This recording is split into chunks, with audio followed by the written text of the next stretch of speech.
Super star Rajinikanth sir நடிப்பில் இயக்குனர் லோகேஷ் கனகராஜ் இயக்கத்தில் உருவாகியுள்ள திரைப்படம் தான் கூலி.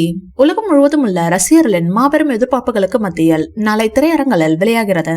இதன் ஸ்பெஷல் ஷோவை இன்று பிரபலங்கள் பார்க்கின்றனர். ரஜினி சாரின் 171வது படமான இது ரஜினி மற்றும் லோகேஷ் கூட்டணியில் உருவான முதல் திரைப்படம் என்பதும் குறிப்பிடத்தக்கது. கூலி திரைப்படத்தில் நாகார்ஜுனா, உபேந்திரா, சௌபின் ஷாஹர், சத்யராஜ், ஸ்ருதிஹாசன், நித்யாராம், சார்லி, ஜூனியர் எம்ஜிஆர் போன்ற முன்னணி நட்சத்திரங்கள் நடித்துள்ளனர். நடிகர் அமீர் கான் ஒரு சிறப்பு தோற்றத்தில் நடித்துள்ளார். இன்று வெளியான கூலி திரைப்படத்தை பார்க்க நம்ம தலைவர் ரஜினி சார் அவர்கள் வந்துள்ளார். அதுவும் ரசிகர்களுடன் சேர்ந்து பார்த்துள்ளார். சென்னை ரோஹிணி திரையரங்கில் குடும்பத்துடன் பார்த்துள்ளாராம். அந்த வீடியோ வைரலாகி வருகிறது.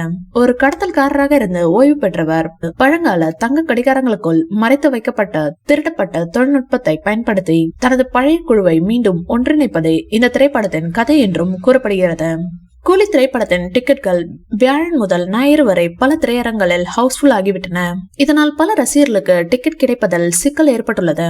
அதே நேரத்தில் இந்த படம் முதல் நாளில் 1000 கோடி வசூல் செய்யுமா அல்லது 1500 கோடி வசூல் செய்யுமா என்பதுதான் ரசிகர்களின் மத்தியில் அதிகமாக பேசப்பட்டு வருகிறது.